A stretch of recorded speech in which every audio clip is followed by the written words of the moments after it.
In May of 2016, a group of 8 people embarked on a month-long trip to explore the highlands of Bolivia and Peru, lands of the Incas. We were all members of the Kick and Gliders Nordic Ski Club of Harrisburg, Pennsylvania. The organizer and leader of our trip was David Walborn. The son of missionaries, David grew up in South America and had long been an avid student of the Incas. Others on the trip included David's wife Maria, Nancy Bormans, Mike and Pam McMullen, Bill and Sandy Stein, and Bridget Zolman. The crowning events of our trip's itinerary would be to hike the Classic Inca Trail and to explore the ruins of the Incas' fabled Machu Picchu. We can never know, when starting out on a trip, whether it would hold up to our expectations. Of course, we'd all seen photos of Machu Picchu, and we knew the usual stuff about the Incas and about the Spanish conquest of their civilization. But we weren't familiar with how their civilization was organized. Nor did we know what the countries or the people who lived there today would be like. We wondered, would we hold up to the high altitudes during our hike on the Inca Trail? Is Machu Picchu really all it's cracked up to be? What other things would we learn about the Incas? And what's become of Spanish conquerors and the people they conquered? We were anxious to find out.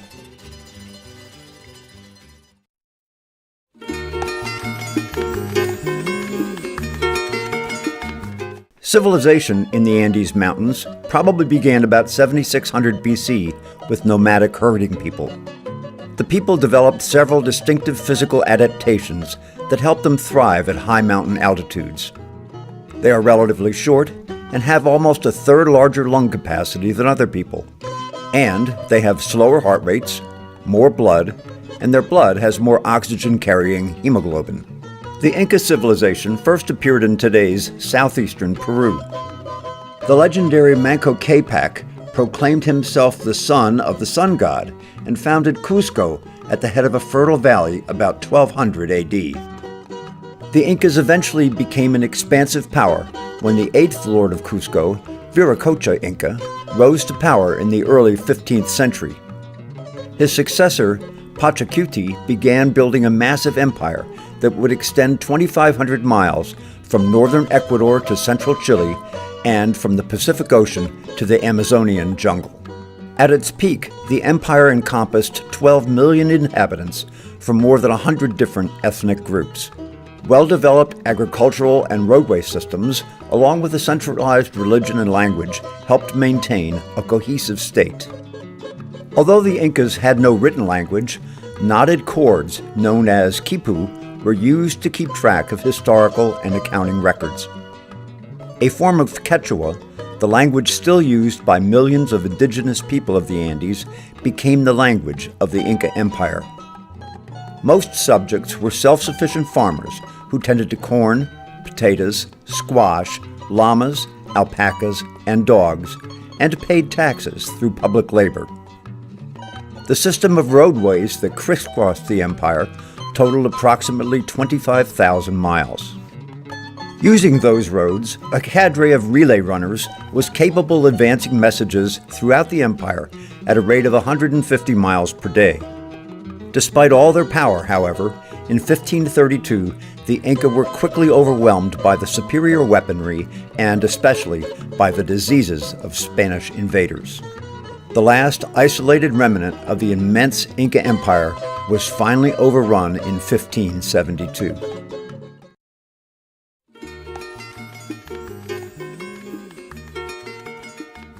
Arriving at El Alto Airport about 3 a.m., our little group cleared customs and were driven to La Paz, 4.5 miles by road and 1,000 feet below.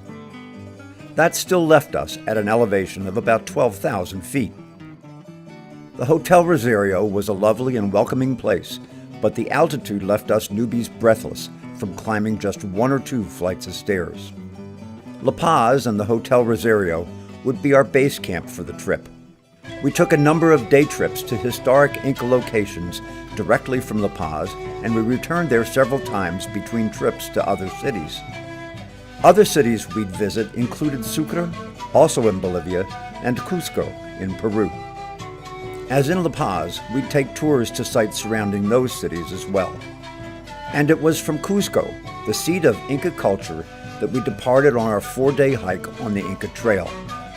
That hike culminated in 2 days spent touring Machu Picchu itself.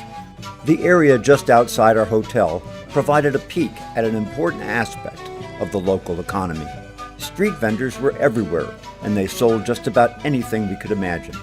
At night, the streets and sidewalks appeared empty. But by dawn, the vendors were busily setting up their stands and organizing a bewildering array of merchandise. All those stands joined to form an orderly, bustling outdoor market that extended from our hotel on up the hill for many blocks. An interesting side note was that in this arid country, we saw a wide variety of fresh fruits and vegetables for sale. It turned out most of them were grown in the Amazon basin on the other side of the Andes Mountain, as little as 3 hours away. In each city we visited, we used a hired tour guide who took us to visit the sites in a van. Driving around La Paz in our tour van was exciting to say the least. The rules for drivers were, above all, be assertive. Honk your horn endlessly to assert your position. Keep others from cutting in line by driving inches from the vehicle in front of you. Treat pedestrians just like cars and trucks. Ignore speed limits, slowing down only for the colossal speed bumps. Everyone knew and abided by the rules. We got another peek into some cultural traditions just a few blocks from our hotel in a marketplace called the Witches' Market. While a wide variety of items were offered for sale in the shops, the area was so named because many of its shops specialized in omelets and talismans. These items were believed to hold magical properties that could protect against bad luck, illness, or evil. Many of them were carved figures, each of which had a specific meaning. For instance, frog figures bestowed monetary fortune, whereas bat symbols would help guide one through the darkness. Most bizarre to us, though, were dried llama fetuses that hung overhead. They were sold to be used as offerings to Pachamama, the goddess Mother Earth, a deity with a huge following in the Andes. We also noticed that coca leaves were for sale nearly everywhere. Coca, the divine plant of the Incas, is still prized for its medicinal value as a stimulant, an anesthetic, and as an appetite suppressant. The leaf is chewed even today by many of the area's indigenous people in the course of their daily lives. Coca makes the hard days go a little bit easier.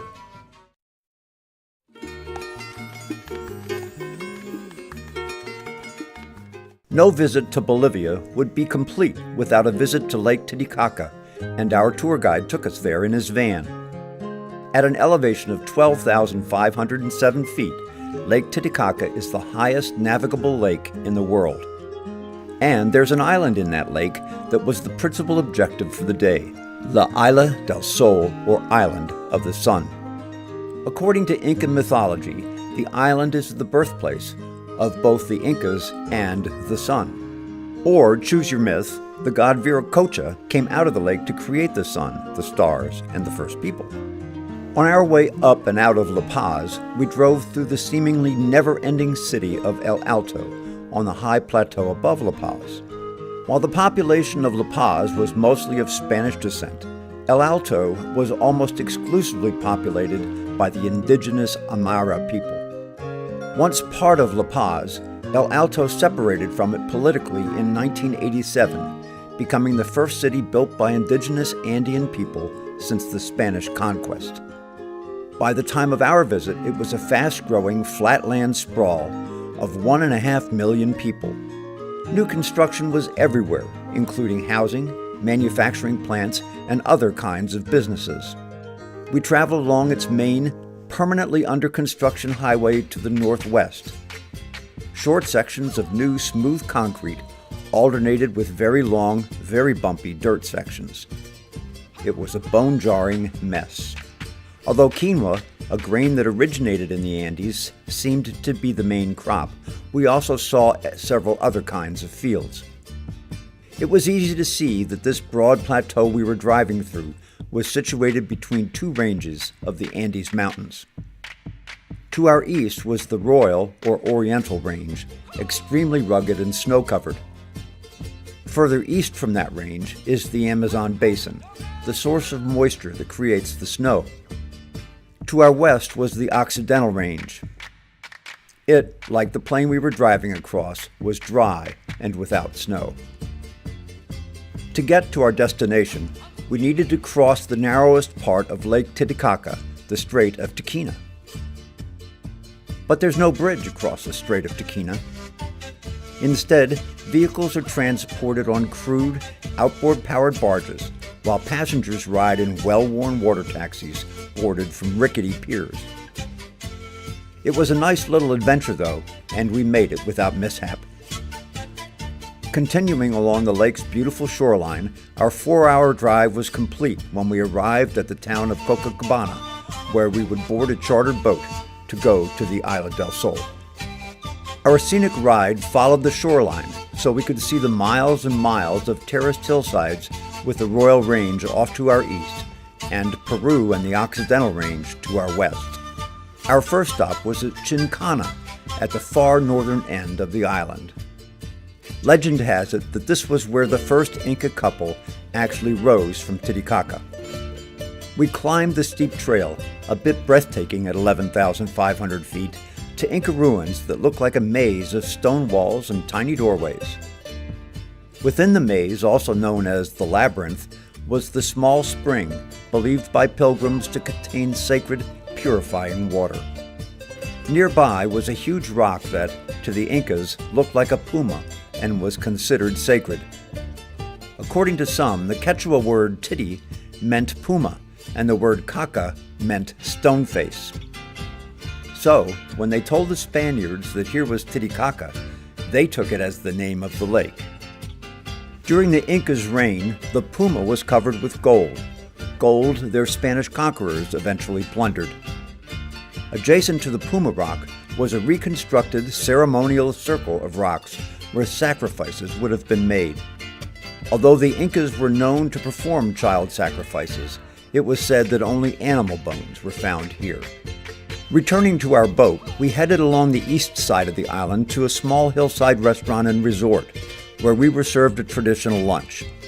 The spread included fried trout from the lake, fried chicken, fingerling sweet potatoes, and chuño, potatoes that had been freeze-dried and then rehydrated in cooking.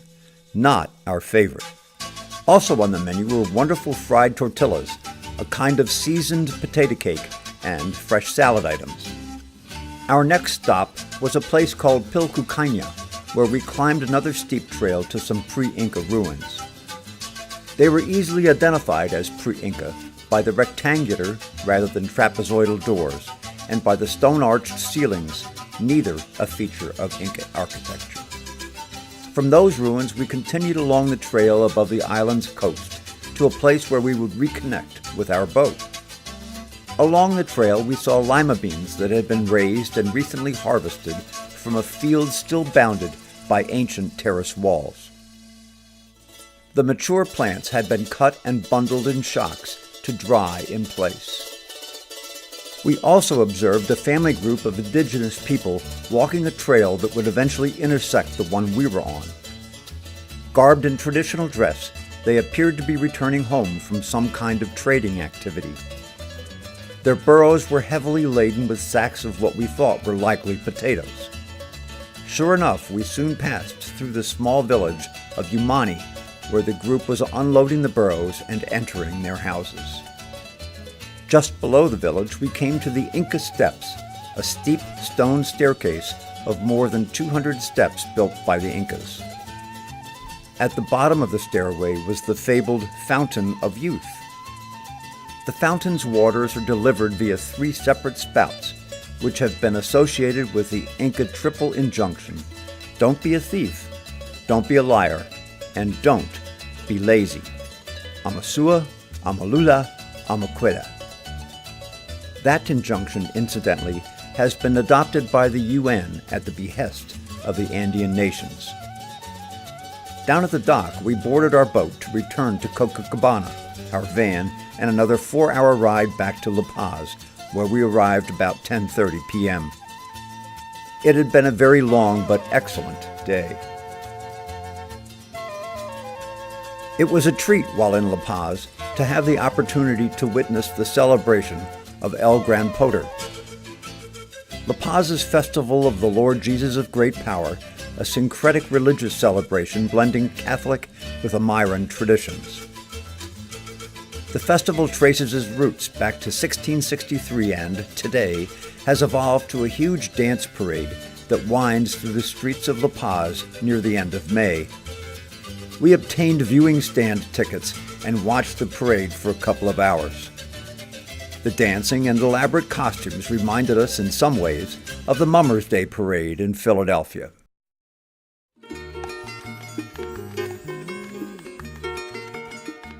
The second major city we visited was Sucre. It is the constitutional capital of Bolivia and, with a population of 300,000, is the sixth largest city in the country.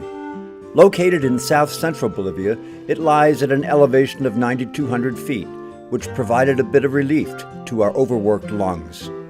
This city is said to be the most cultured in Bolivia and, with its multiple universities, is filled with young people. On arrival, we quickly settled into our hotel, Hostal de Su Merced, and were soon back in our van for an orientation tour of a city very different from La Paz. There were few street merchants and, as required by law, all the buildings in the downtown historic district were painted white. Once the country's functioning capital, only the Supreme Court remains in Sucre. We toured the area around the Plaza de Mayo in the center of the city. The plaza hosts beautiful churches, parks, and several museums that detail the country's history. Nearby, Park Boulevard even boasts a mini Eiffel Tower. From there, we walked to the Mercado Central, a sizable market, mostly indoors, but spilling out onto the surrounding streets. The multi-story structure housed a wide array of stands selling fruits, vegetables, baskets, woven items, spices, and even meats, none of which were refrigerated. The place went on and on. Back on the plaza, we visited La Casa de la Libertad, Bolivia's equivalent to our Independence Hall. Filled with artifacts and memorials, the displays included the first Bolivian flag and even the country's original copy of their Declaration of Independence. The Declaration was sitting right there in the middle of the room in a case, under glass, with no guards or any other obvious security. A block from the plaza stood the convent and church of San Felipe Neri, constructed at the end of the 18th century. Although the convent has one of the most beautiful courtyards in Bolivia, its roof is the focus for most visitors. From that perch, you get spectacular views of the city, especially if you choose to climb one of its twin bell towers. As we were about to leave the roof, we met some performers with an indigenous dance troupe who were there posing for publicity photos. They kindly posed with us for some pictures of our own. And as it turned out, we went to a dinner theater that evening called Espacio Cultural Arias, where the dancers we'd met on the roof performed. All of the dancers were volunteers, most of whom attended one of the universities in the city. Dressed in authentic costumes, their performances were both an artistic and energetic recreation of indigenous and colonial dances, according to David. Speaking to their manager after the show, we discovered that she'd been an exchange student in Shamokin, Pennsylvania, which also happened to be David's birthplace. Poised on a hill above Sucre, La Recoleta provides panoramic views of the city and distant mountains through an arched promenade. Opposite the overlook, across a large, empty square, once an open marketplace, sits the Franciscan church and monastery of La Recoleta, founded in 1601. It still has monks in residence, but is open to view its wonderful collection of artifacts and its beautiful chapel. The choir, where the priests gathered to pray and to meditate, sits above the nave. I took a few pictures of some of the beautiful carvings before I was warned that photos are forbidden. We toured the monastery's cloisters that were brimming with color. It is also the site of the renowned Cedro Milenario, a huge cedar tree that is one of the few survivors of the ones that were once abundant around Sucre. A block away, the Anthropologists of the Southern Andes, or ASUR, operates their Museum of Indigenous Art. The museum featured the many kinds of textiles produced in different regions of the country. Each region developed their own unique blend of symbols, pattern layouts, and color palettes used in their work. Also illustrated were several different kinds of weaving technique, including demonstrations by practicing weavers on site. Each piece was completely handmade from fine yarns, also made by hand, and employed patterns woven from memory. Tedious and painstaking to create, the results were beautiful. A single 18 by 30-inch work might take several months to complete. The next day, our guide took us to visit Potosí, a mining town that sits at an elevation of over 13,000 feet. Dominating the landscape is a singular, cone-shaped mountain named Cerro Rico. Famous for its immense silver deposits, those deposits are mostly played out, and today its mines mainly produce lead and tin. Following the mining industry's nationalization into the Bolivian Mining Corporation after the 1952 revolution, mining is once again in the hands of private mining cooperatives. Although Cerro Rico threatens to collapse due to the extensive mining, the government looks the other way regarding any kind of safety regulation. We took what was, most certainly, a risky commercial tour of one of the mines owned by a small family cooperative. We started at a small neighborhood store where miners purchased their daily supplies, including coca leaves, lime, sodium bicarbonate, beverages, sodium nitrate, dynamite, and blasting caps. We purchased some of each of those products as gifts to the miners we would meet. Then we donned rubber boots, pants, coats, helmets, and miner's lamps and drove to the mine. Cerro Rico has been worked for 450 years and has already shrunk about 1,000 feet in elevation due to the collapse of old mining shafts. Our mine was low on the mountain at just over 14,000 feet. Entering the mine with our guide, we quickly backed out to allow for passage of a hand-drawn cart manned by a couple of young men who proceeded to dump about a ton of ore. We went back in only after the workers had re-entered the shaft. Our first stop was to honor an effigy, the uncle, which is a euphemism for the devil who rules the underworld. Miners stop and present gifts to the uncle each workday. Gifts include cigarettes, coca leaves, and alcohol for luck, in the hope of give to the mountain and the mountain gives in return. As we continued into the shaft, the ceiling got lower, the supports were more severely stressed, and the water between the cart tracks got deeper. Stooping under the ceiling at such an altitude made it hard to breathe, and we all turned back except for Bridget, who soldiered on to the working end of the mine. Bridget was rewarded by getting to meet the family members who manually dug the ore out of narrow ledges and loaded it into the cart. Silicosis and other diseases are a big problem for these people, who work with no safety gear or regulation, but who are nevertheless a proud group. Our lunch stop was at a nice place that specialized in what they called volcano soup. A blend of quinoa, potato, and tomato, the soup is served with a heated rock in the bowl that causes the soup to continue to boil as you eat it. Our soup was followed by chicken or pasta and topped off by strawberry cream for dessert. We completed our tour of Potosí with a visit to the Potosí Mint, which was responsible for the design and production of the world's first rimmed coins. The second mint in the area, its construction began in 1757, and the facility is considered one of the most important museums in Bolivia, as it is from this mint that most of the silver shipped through the Spanish Main originated. The mint is beautifully restored and maintained, and we had an excellent guide who spoke very good English. The museum still maintains its original foundry, complete with its mule-powered, wooden-geared rolling mill and the original hand-struck coin machinery. Progressing through steam power and electric machinery, the display finishes with an astounding assortment of Bolivian-made silver items.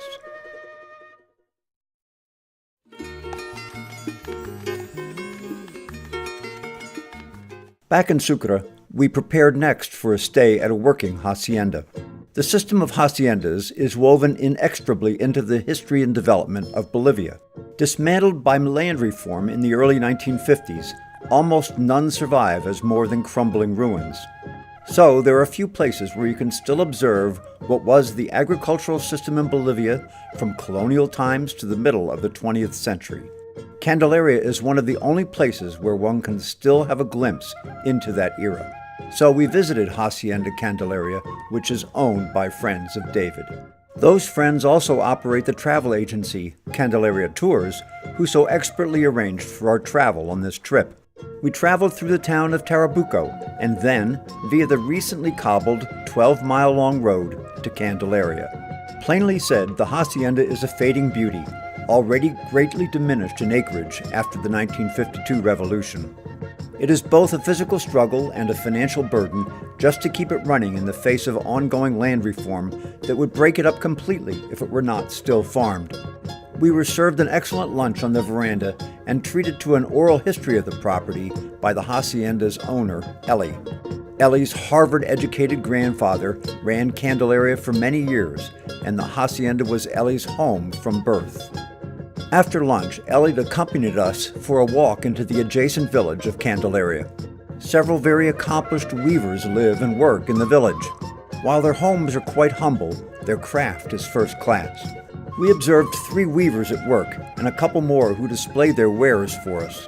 One of the weavers, Isabella Flores Quispe, 24 years old, is the daughter of a woman who was a student of David's while he was at Candelaria. Isabella's mother died when Isabella was very young, and her grandmother, who was also there that day, taught her to weave. When David learned of the death, he brought Isabella photos of her mother, whom she could not remember, and of whom there were no photographs. For that, Isabella is still grateful to David. Isabella works in a dimly sunlit room, alone with her traditional backstrap loom. We watched her work, which was both fascinating and painstaking. Some of the work from this village is of the highest level. Later, we visited one of the village's other weavers who was once invited to exhibit her work at a Santa Fe, New Mexico weavers exhibition, where she walked away with top honors. Of course, most of the work is for sale, and we couldn't resist a few modest purchases. Back at the hacienda, we participated in hand-forming the flat, round loaves of bread that would accompany our dinner. This was no ordinary kitchen. The wood-fired stove was right in the room, ceiling and pots black with years of accumulated soot. The insides of the cooking vessels sparkled, however. We then watched as the loaves were baked in a traditional beehive-shaped adobe oven. The rest of our dinner was prepared before our eyes right at the kitchen table. The main course was a sort of quinoa lasagna with layers of sautéed peppers, herbed quinoa, and cheese. Sound out of the ordinary? For sure, but it was delicious. The night was pretty chilly, and, retiring to our modest but adequate rooms, we slept soundly under piles of warm, cozy blankets. After breakfast the following morning, we toured the hacienda. There was a lovely chapel, complete with a 1700s statue of the Virgin of Candelaria, a museum of farm implements and machines, many of which were built right at the hacienda. There were also a multitude of huge storage rooms for both seed potatoes and eating potatoes, and for grains. On our drive back to Sucre, we stopped in Trabuco for its Sunday market. It just doesn't get any more authentic than Sunday market in Trabuco. This weekly event is no tourist sham. The town absolutely teemed with people who came by bus or by foot to the one trading center they have access to in this remote area.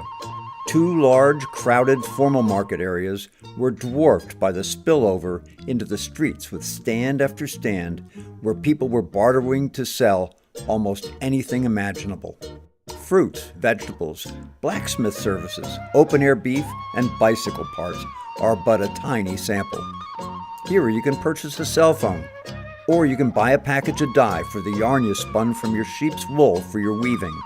How about some fried chicken? It's all here.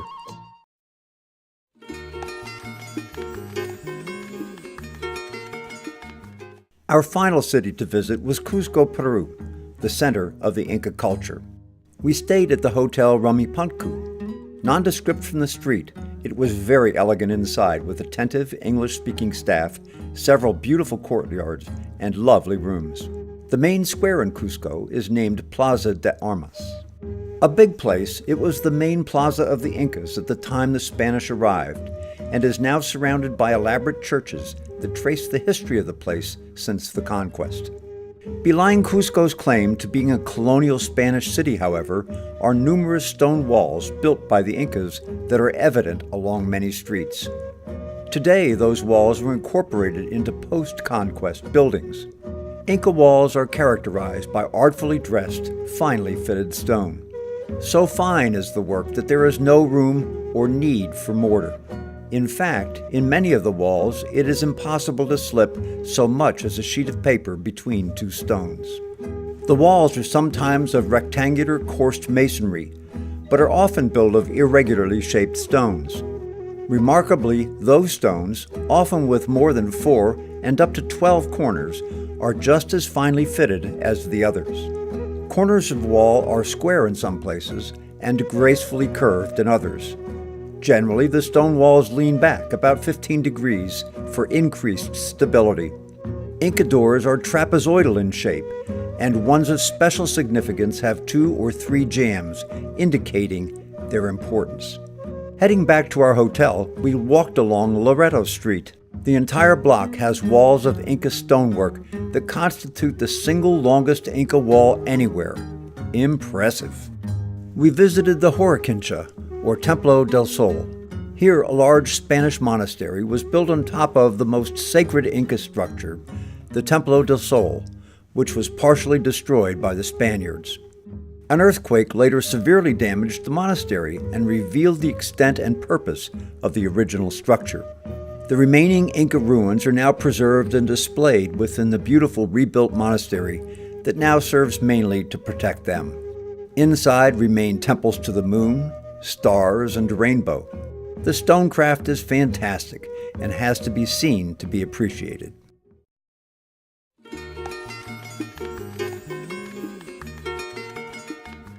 Pisac was our first stop on a long, one-day excursion out of Cusco. It was an important Inca urban and agricultural center.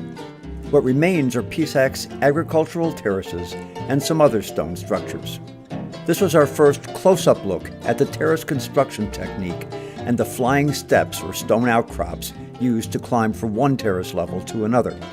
Ruins at the top of the site had been structures for the elite among the residents. Commoners' homes, which would have been built of adobe and wood, are long gone. The big climbs were pretty exhausting at Pisac's 12,000-foot elevation. Pisac also contains the largest known Inca burial site, with hundreds if not thousands of niche burial sites in the hills opposite the town. Below the Inca site, we visited the huge Pisac market that sold all manner of goods aimed at tourists like us.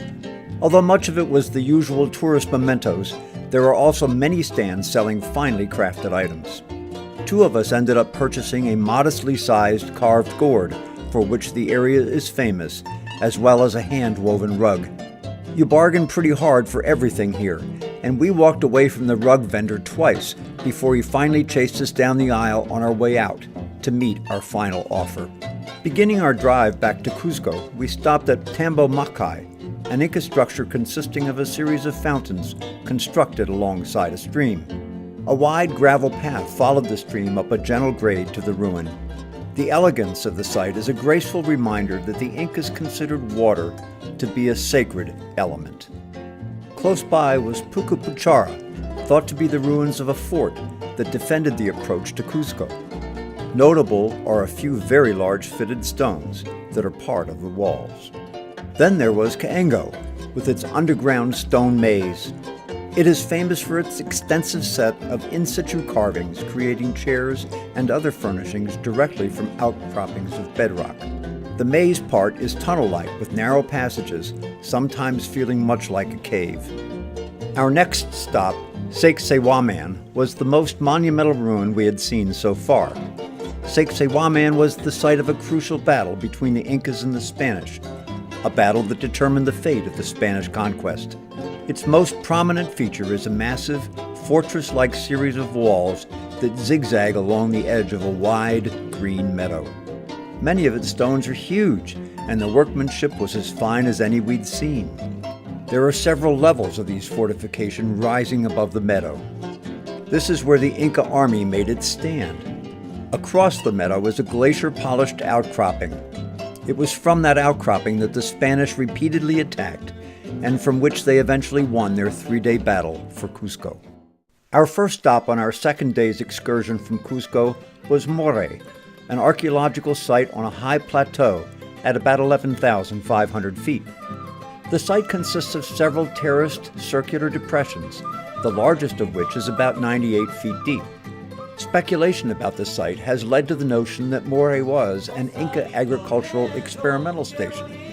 The depth, design, and orientation of the terraces with respect to wind and sun creates a temperature difference of as much as 27 degrees Fahrenheit between the top and bottom of the largest depression. It is proposed that this large temperature difference was employed by the Inca to develop crop strains adapted to Andean climatic conditions. Our next destination was Ollantaytambo, a small town with a very large set of terraces. We climbed up the steep flights of stairs to the top, where there are a variety of rooms and ceremonial installations. On our way back, we passed through an elaborate series of outdoor fountains and baths that were used for ritual purposes. The village of Ollantaytambo is the only preserved Inca village still occupied much as it was hundreds of years ago. Its massive stone walls and narrow streets, with their freshwater supply channels, transported us to a distant and mysterious era. It so happened that a harvest festival was going on that day in Ollantaytambo. As we passed by a restaurant, we came upon a crowd gathered around a priest who was blessing teams of oxen that were hitched to crude plows. Then a band played while little girls showed off their finest ceremonial clothes. At the end of the ceremonies, the whole assembly moved out to parade through town carrying symbols of the harvest.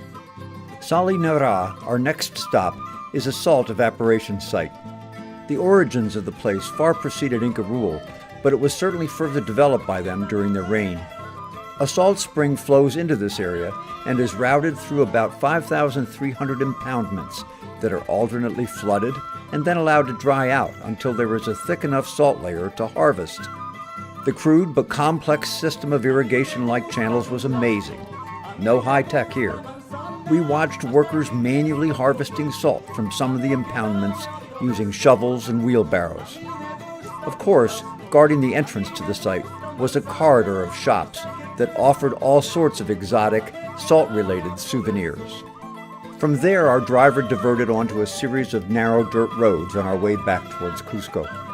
Along the way, we happened on a potato harvest, where an entire community was working cooperatively, one field at a time. An ox pulled a plow to loosen the soil. People followed along with long-bladed hoes to better expose the potatoes. Others gathered the potatoes and tossed them into sacks, while a ramshackle truck stood by to transport the crop. It was a shining example of Andean co-op farming. Next on the agenda was the town of Chinchero, where we made 2 stops.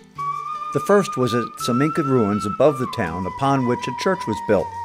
The plaza in front of the church was occupied by vendors selling textiles, musical instruments, and other items, some of them quite nice. From there we went to a cooperative, where the washing and spinning of wool, the organic dyeing of yarn, and subsequent weaving of textiles was demonstrated. Our guide for the demonstration was one of the members of the co-op. As part of a demonstration on how wool was dyed, we actually got to dye some ourselves. We used plant materials and other natural substances, each of which produced a different color. Then we watched while several women demonstrated the actual process of weaving. Also on display was an assortment of some of the many varieties of potatoes grown in Peru. We'd heard earlier that one test of a woman's value as a future wife was how well she could peel a potato. Here we saw the obscenely lumpy variety of small potato a prospective bride would be asked to peel to demonstrate her frugality in the kitchen. After the demonstrations, we were able to purchase textiles directly from the weavers themselves. We had fun examining and bargaining for their wares, eventually buying an assortment of scarves and table runners.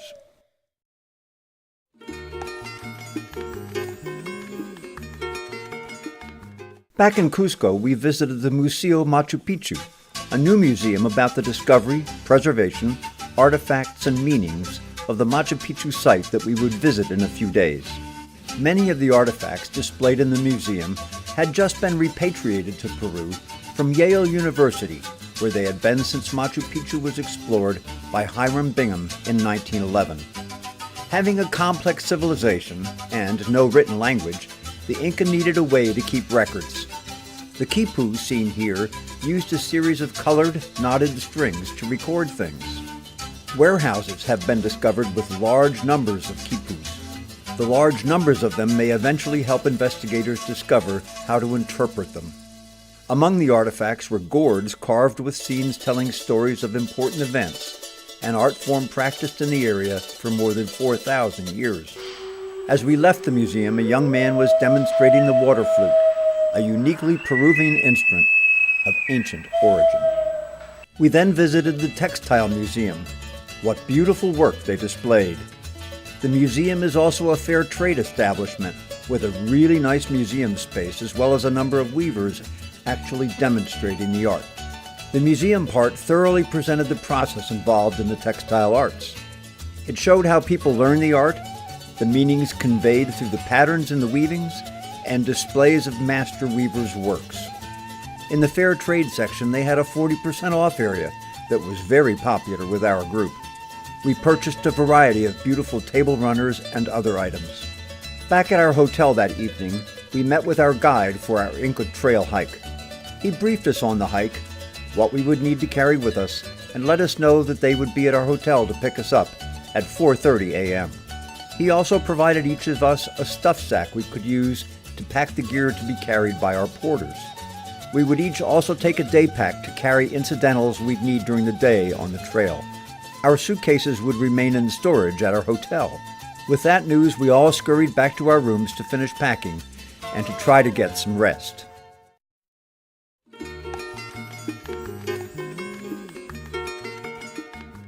Our bus and guide arrived as promised, and we quickly loaded our gear and got underway.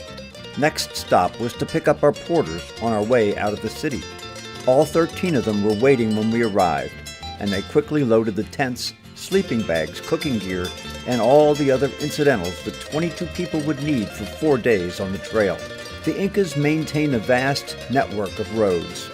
Referred to as the Mighty Way, it had a total length of about 25,000 miles. The Inca Trail, running from Ollantaytambo to Machu Picchu, is a very small segment of that immense network, and the section of that trail that is traditionally hiked by people like us is the last 26 miles of the Imperial Road from Cusco to Machu Picchu, and it would take us 4 days to hike it. The valley is reduced to a narrow gorge beyond Ollantaytambo, so there is only a railroad that follows the Urubamba River to Machu Picchu. The trailhead for the section of trail we hiked was located about 50 miles along that railway and is called Kilometer 82 for its distance from Cusco along the track. Elevation was an important consideration throughout our trip, but was of special importance during this hike because of the amount of energy we needed to expend at altitudes that ranged up to nearly 14,000 feet. Kilometer 82 was at a mere 8,800 feet, no problem. Access to the trail is carefully regulated to help reduce the impact of the steady stream of hikers on the trail. All hikers must use specially qualified guide agencies, are allowed to camp only at designated locations, and are subject to strict limits on the number of people allowed on the trail at a time.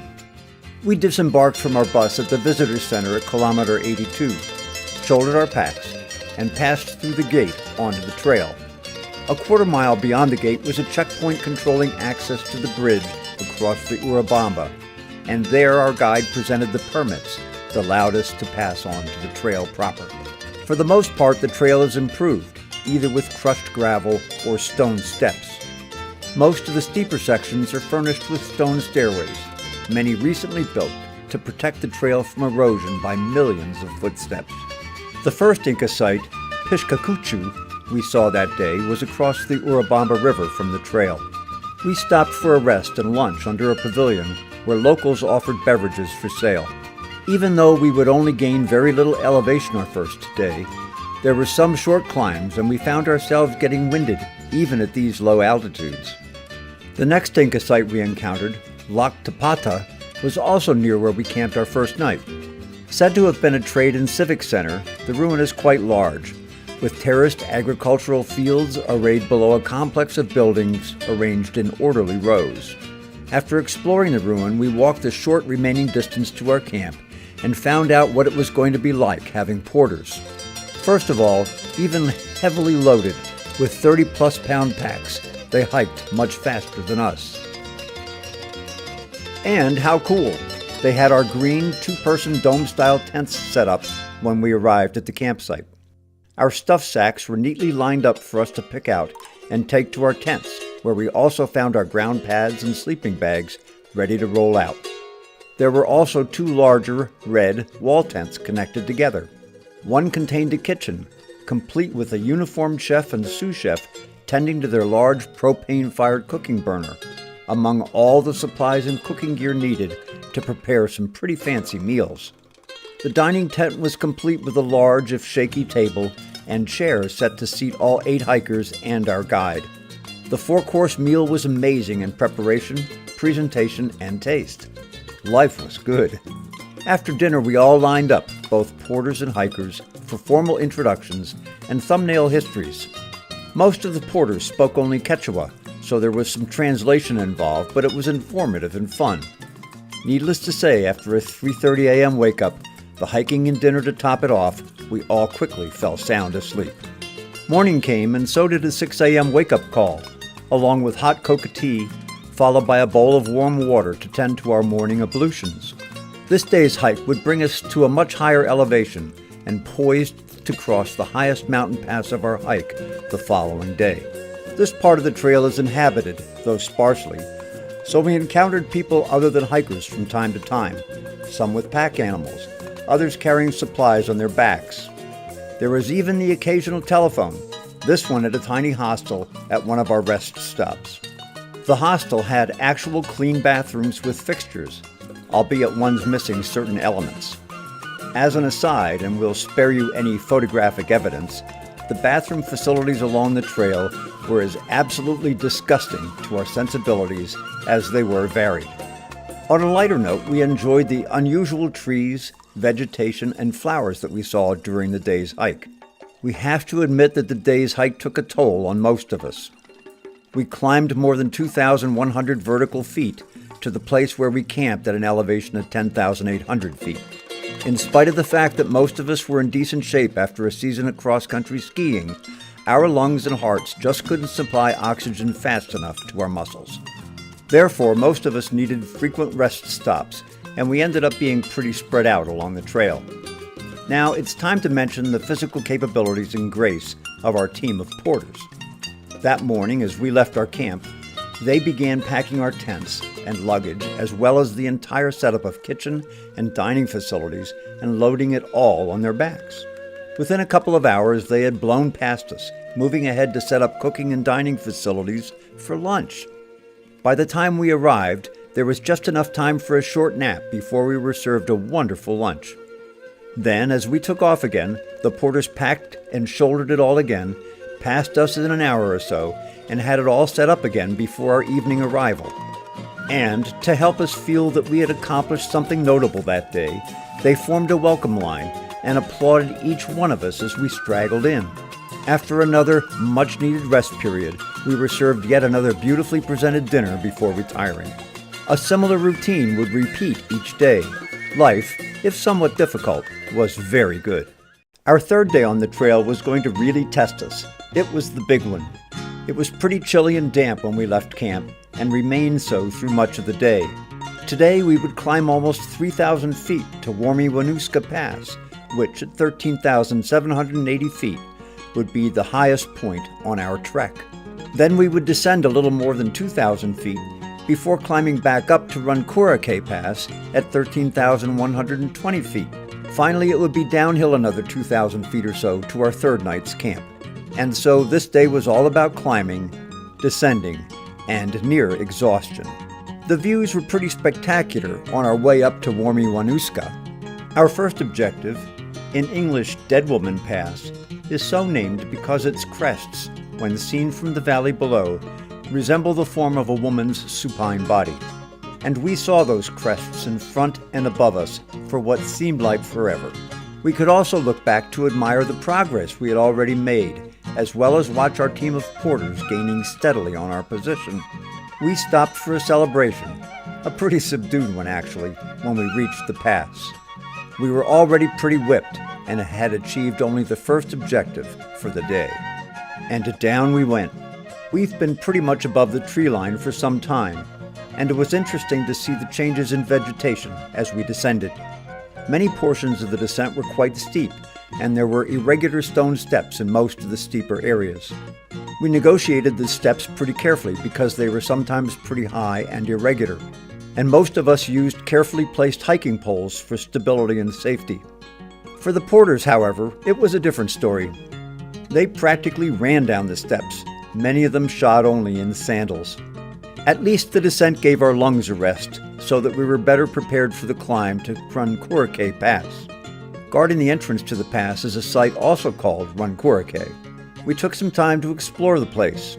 It is circular in shape and is thought by many to most likely to have been some kind of a guard post.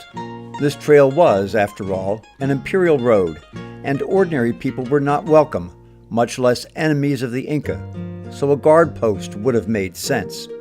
And so we crossed Runcorque Pass, this one with a less spectacular view.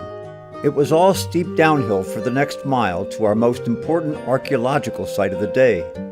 Sayrac Marca, like many sites, is wide at the top and tapers toward a point downhill. The pointy end of this particular site reminded us of a ship's bow pointed into the mists toward the distant snow-covered mountains. Notable also at this site was the oval-shaped room at the top of the complex. This is also the first we've seen extensive channels, including a top-of-wall aqueduct to distribute water around the site. We also noted the first fountains we'd seen to be incorporated into urban construction. We were told that those features will become more prominent in Machu Picchu. The final couple of miles were more gentle up-and-down terrain, passing a couple of smaller sites along the way. That evening would be our last on the trail. After the next day's hike, our porters would return to Cusco, while our guide stayed with us for our first day touring Machu Picchu. So we made time to take group photos. Substantial tipping for our porters and crew is required, but the amounts were settled with our guide to be distributed according to rank among the crew. The actual tips would be paid as we parted company the following day. A thought that pierced everyone's mind during our last day on the trail was, back down to breathable air. We would hike down nearly 4,000 feet through the Sun Gate entrance to Machu Picchu. Then we would take a bus down the final 2,500 feet to the town of Aguas Calientes along the Urubamba River, where we would spend our final night in a hotel. At this elevation and distance from the Andes, we were about to enter a tropical zone. Clouds filled the valley below us, while snow-capped mountains dotted the horizon. There were a couple of very important sights we would see during this final hiking day. The first site, not far from our campsite but with a very steep section of trail to access it, was Puyo Patamarca. The view from Puyo Patamarca, meaning place above the clouds, took our breath away. The site itself is most notable for two things. There were several guard towers at the top of the site. Then there was the site's long series of interconnected ritual baths that were probably used for ceremonial purposes. The baths cascade downhill along one side of the site. The water supply to the baths was still functional after more than 500 years and was still actively used by porters to draw water for a nearby campsite. Quite a tribute to Inca craftsmanship. Leaving Puyo Patamarca, we began a short, very steep descent where a section of the trail actually passed through a tunnel. The trail then began a more gradual descent, eventually entering the section known as the Inca Staircase of 1,000 Steps. As we entered the area of clouds we'd seen from above, the vegetation changed rapidly to the kinds of things you'd expect to see in a temperate rainforest.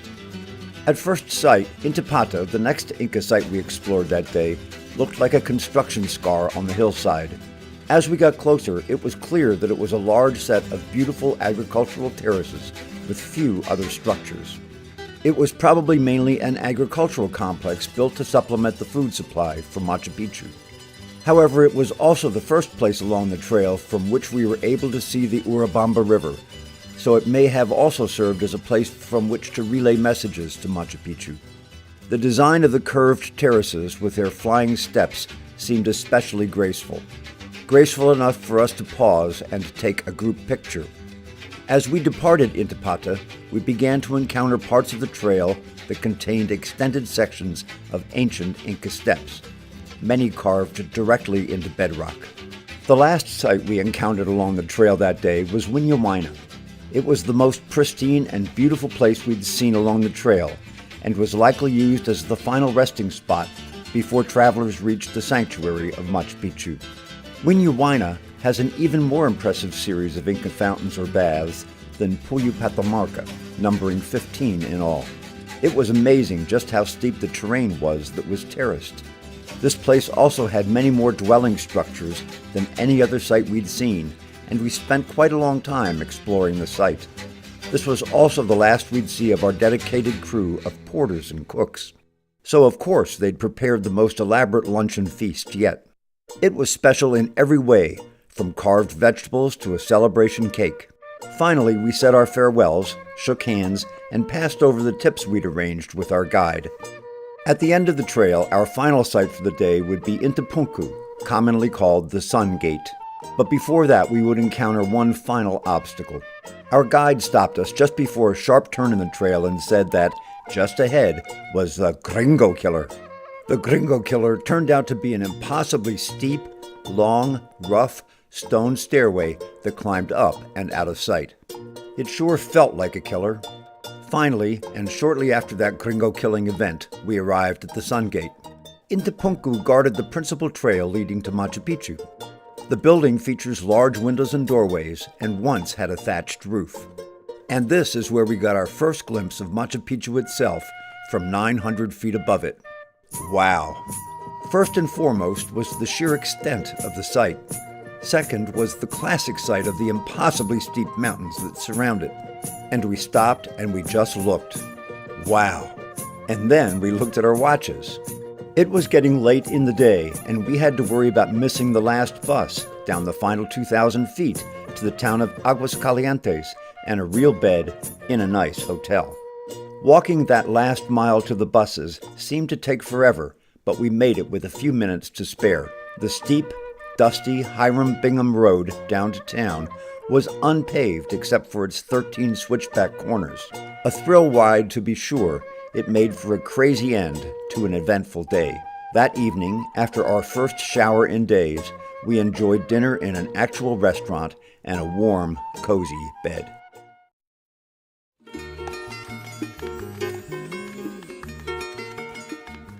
We would spend the next 2 days touring Machu Picchu, exploring its most distinctive structures. The structures at Machu Picchu were probably built and first occupied by Pachacuti, the first Inca emperor in the mid-15th century. The complex lies at an elevation of 8,040 feet, 13 degrees south of the equator, on a narrow ridge surrounded on 3 sides by the Urubamba River. It would have been easily defended because of the steep mountains and narrow approaches to the site. The ridge is situated between 2 peaks, Hacienda Picchu with its own small complex of structures to the north. The other peak, Machu Picchu Mountain, is to the south. Machu Picchu's existence was not known in the West until 1911, when Yale University professor Hiram Bingham was led to the site by a local resident. The complex was declared a World Heritage Site by UNESCO in 1983, and Peru works pretty hard to maintain that designation. They limited the daily number of visitors to 2,500 and positioned staff to guide visitors and help prevent damage to the site. The Incas followed a rigorous development plan for the complex. Terraced farming sections made up the agricultural sector. On the eastern side, the lower urban sector provided housing for craftsmen and members of the royal household. Across a large central plaza, the upper urban sector contains the royal residence and the religious complex. Both were inextricably intertwined. Remember, the Inca ruler was himself a deity, a direct descendant of the sun. Within Machu Picchu's urban area is a grouping of structures referred to as the Royal Group. The Temple of the Sun, or Torreon, is one of the most well-known structures within that complex. Constructed on top of a natural rock, it is one of only a few buildings in the entire Inca Empire to feature a curved outer wall.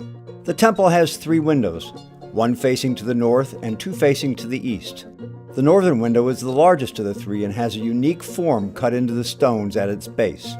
There are also several carefully crafted small holes in the base stones. According to ancient chronicles written after the conquest of Peru, large golden discs representing sacred symbols were mounted below the windows. Directly below the Temple of the Sun is one of the most important tombs in Machu Picchu, referred to as the Royal Tomb. Formed by a small natural cave with an opening facing east, the interior of the Royal Tomb is made up of finely carved stone, niches, and stone pegs.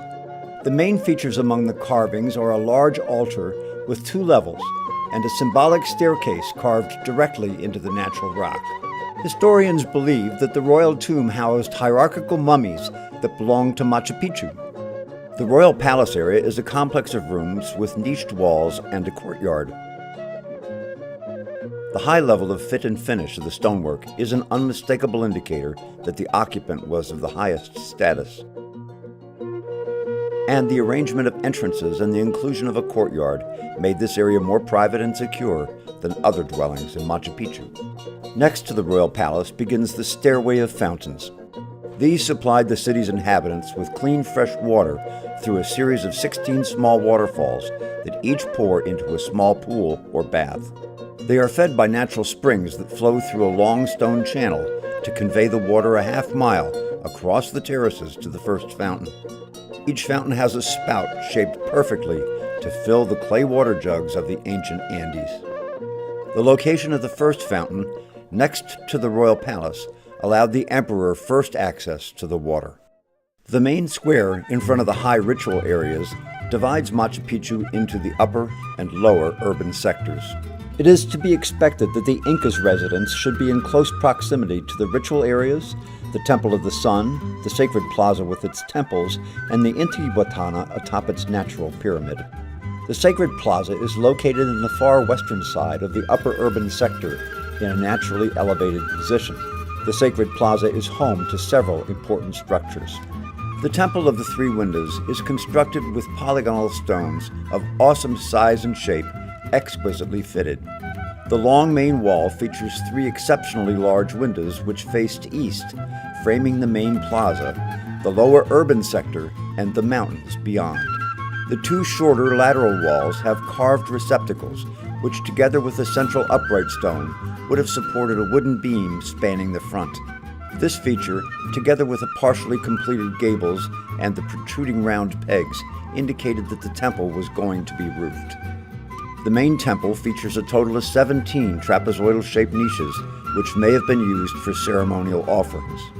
The rear wall of the temple also has 6 large stone pegs, which may have been used to hang decorations or aid in some way the rituals carried out at the temple. Inadequate preparation of the foundation has caused sinking and the pulling apart of the rear wall. On the western side of the urban sector, the Intihuatana stone, or hitching post of the sun, is a beautifully carved rock that may have served astronomical or religious purposes. No one really knows for sure. Some historians believe it was simply used as a sundial. Others theorized its use as an astronomical observatory, and it probably also held religious significance. At sunrise during winter solstice, the sunlight projects through the Intihuatana to produce a triangle of light which illuminates 2 unusual concentric circles on the floor. Located in the lower part of the urban sector of Machu Picchu, the Sacred Rock is a large stone surrounded by low walls. In front of the rock is a large open flat area flanked by 2 open-sided shelters. The rock, which mimics the shape of Yanantin Mountain behind it, is a shrine where Incas had, perhaps, carried out special ritual offerings to the mountain gods. The 2 shelters may have been used by the people carrying out the rituals. The small mountain that is Huayna Picchu soars above Machu Picchu directly to the north of the citadel, an iconic backdrop and panoramic views of the site. Concurrently with the purchase of our Machu Picchu tickets, our group had purchased passes to climb the steep trail to the summit of Huayna Picchu, more than 900 feet above the main site. The climb was memorable, partly for the sheer effort it required and partly for the narrow ledge sections and crazy stairways that made up the trail. The structure at the top featured vestiges of altars, narrow staircases, tunnels, terraces, and small storehouses. Okay, yeah, the view was cool too. Also called the industrial sector, the mortar district lies just to the east of the main plaza. The sector gets its name from some stone circles that Hiram Bingham found carved into rocks embedded in the floor of one of the buildings. He judged them to be mortars for crushing grain, although modern-day historians don't give much credence to his theory. Southeast of the royal group, the Temple of the Condor is another breathtaking example of Inca stonemasonry. A natural rock formation on the floor of the temple has been shaped to portray the head and body of a condor, with two white semicircular stones creating a ruff characteristic of condors. The condor rock is set off against the rock formations behind it, which form the shape of two outstretched wings. Jumping to the south end of the upper urban area, the rock quarry is located adjacent to the Sacred Plaza and the Royal Complex. This large space is littered with cut granite chunks of varying sizes. What at first glance appears to be a jumble of boulders was probably a workshop where expert stonecutters plied their art. One large stone, known as Serpent Rock, has snakes etched into its top surface. This is the main entrance gate to Machu Picchu. A stone ring protrudes just above the door on the inside of the gate, and bar holes are recessed into the door jambs on both sides, a few feet from the ground, likely features for anchoring a timber door. This is Machu Picchu's front door. The Inca ruler and his family, priests, and other dignitaries and their retinue would have entered here, some having been carried by porters along the Inca Trail from Cusco. The main gate frames a view of Huayna Picchu. Machu Picchu's residents used the surrounding terraces to grow the crops that sustained its population. However, experts say these terraces alone would not have sufficed to support the estimated population of the day, and that farming most likely took place in the surrounding hills. The guardhouse was a thatched-roofed building constructed from fairly crude stones and featuring 3 walls and 1 open long side. The guardhouse was probably used by soldiers who guarded 2 main entrances to Machu Picchu. On the same terrace as the guardhouse sits the ceremonial rock, a large, beautifully carved and polished rock. It was likely brought to this terrace for unknown ceremonial purposes. Finally, near the end of the trail around the western side of Machu Picchu Mountain and built into the mountain cliffs, a wooden drawbridge was engineered to control access to the site.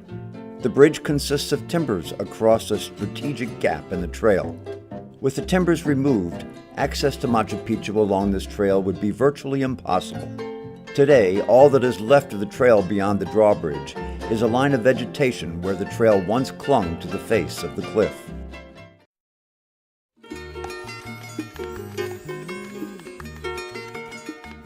And so ended this trip's exploration of Machu Picchu, Inca history, and of Inca culture. At the end of a little more than 3 weeks, we boarded our train from Aguascalientes to begin our return to La Paz. Although our month-long adventure continued in the jungles and pampas east of the Andes, that's a tale for another time. So, what did we learn during our extraordinary visit to the Inca heartland? Well, to start with, we learned that we could survive a bit of high-altitude hiking. And the wonderful archaeological sites we visited, the Inca Trail, and especially Machu Picchu, left us in awe of the accomplishments of an empire that lasted for only about 100 years. 2/3 of the populations of the countries we visited are of Spanish or mixed indigenous and European ancestry, and mostly they live in cities. It was no surprise that many of them live modern, Western-style lives, while others are moving in that direction. The mix of modern with traditional ways of living is fascinating to observe for anyone visiting the area.